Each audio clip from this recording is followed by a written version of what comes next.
महादेव की। हर हर महादेव, हर हर महादेव, हर हर महादेव। हर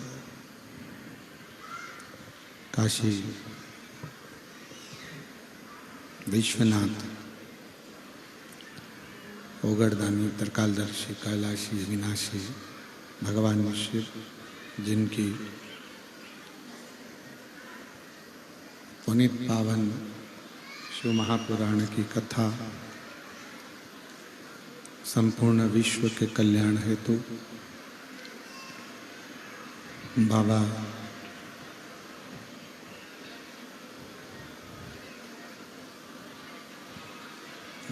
देवाधिदेव महादेव की कृपा से, उनकी करुणा, उनकी उदारता से श्रवण करने का सौभाग्य छत्तीसगढ़ की ये पवित्र पावन भूमि बस्तर क्षेत्र दंडकारण्य वन का ये क्षेत्र, जहाँ भगवान शिव की कृपा से कांकेर जिले में कोकपुर में ये पवित्र कथा दिव्य और भव्य रूप में चल रही है। कथा के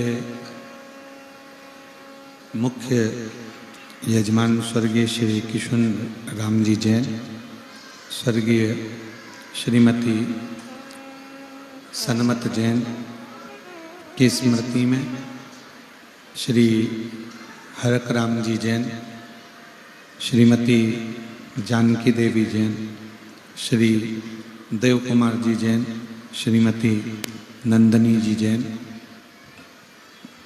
कोकपुर, जिला कांकेर, छत्तीसगढ़। एक बार यजमान परिवार के लिए जोरदार ताली बजाकर स्वागत है। जिन्होंने इस पवित्र पावन शिव महापुराण की कथा का इस दिव्य भव्य आयोजन को कराकर आप और हमको कृतार्थ किया है। शिव कृपा से भगवान देवाधिदेव महादेव करुणा सागर की दया, उनकी उदारता, भगवान भूत भावन भूतेश्वर भगवान शिव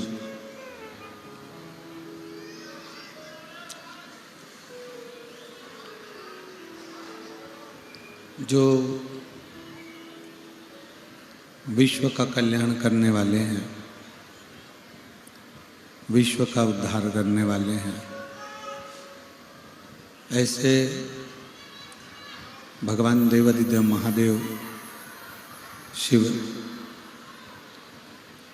संपूर्ण विश्व का कल्याण करते हैं। आज कथा का विराम दिवस है।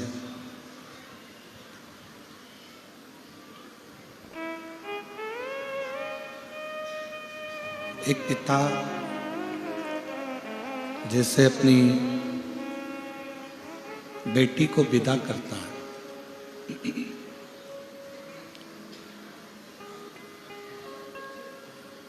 और क्या नहीं देता एक बाप अपनी बेटी को।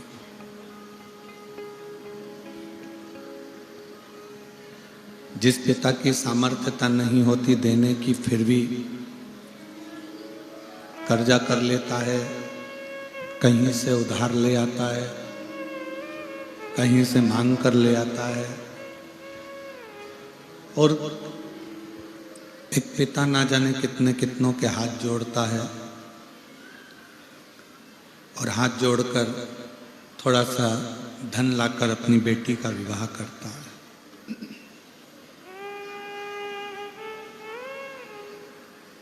बेटी को पिता क्या नहीं देता,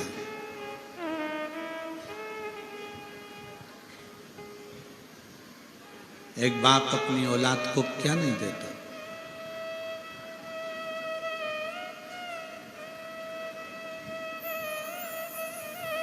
शिव महापुराण की कथा कहती है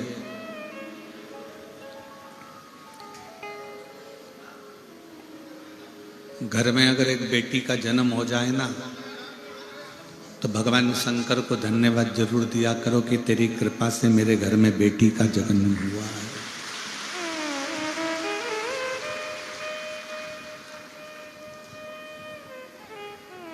क्योंकि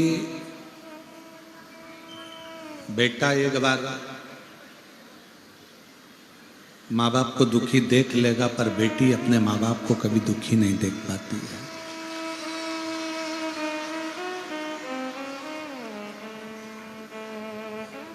एक पिता की जितनी सामर्थ्यता होती है, एक पिता की जितनी जितनी चादर होती है, उस चादर से ज्यादा बाप अपनी बेटी को देता। पर एक निवेदन है पूरे श्रोता भाई बहनों से,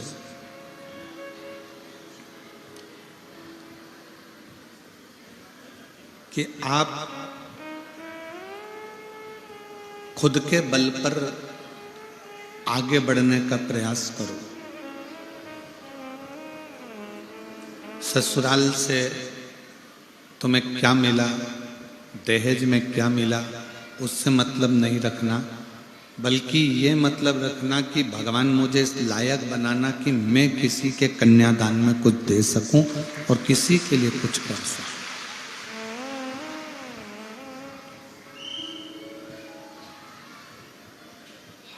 आप किसी को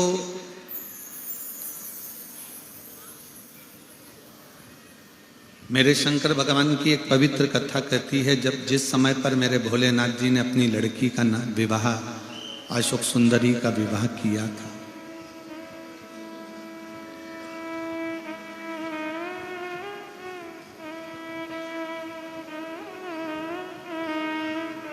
तो पार्वती जी ने भगवान शंकर से कहा था कि आपकी लड़की अशोक सुंदरी का विवाह हो रहा है और आपकी बेटी अशोक सुंदरी का जो विवाह हो रहा है, इसको कन्यादान में आप क्या दोगे? अपने पास देने के लिए तो कुछ है नहीं, केवल ये एक गुफा, कैलाश पर्वत, सिर पर गंगा, मस्तक पर चंदा, तन पर भस्म, इसके सिवाय तो मेरे पास में कुछ है नहीं। फिर बेटी अशोक सुंदरी के कन्यादान में क्या दिया जाए? शिव महापुराण की कथा कहती है कि भगवान शंकर ने तुरंत माता पार्वती जी से कहा कि मेरी बेटी अशोक सुंदरी को कन्यादान में मैंने जो शिक्षा दी है,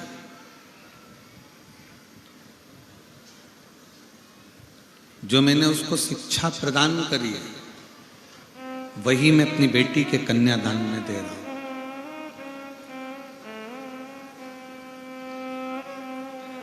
इस वन क्षेत्र में, इस दंडकारण्य वन क्षेत्र में जितने भी पिता के घर में बेटी ने जन्म लिया है, उन पिताओं से इस व्यासपीठ से एक ही निवेदन है कि बेटा और बेटी में भेद मत करो। बेटी को इतना पढ़ाओ कि उसकी शिक्षा ही उसका कन्यादान बने।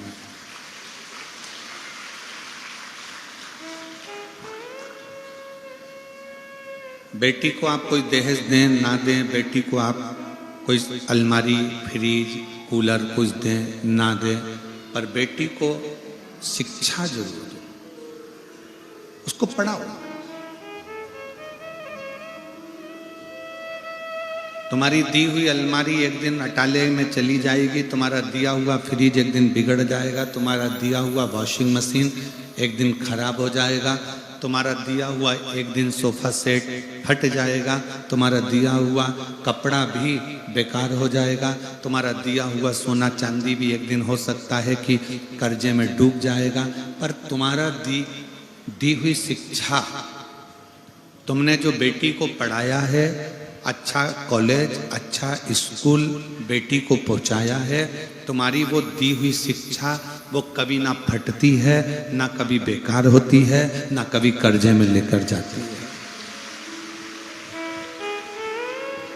अब बेटियों को शिक्षा दीजिए।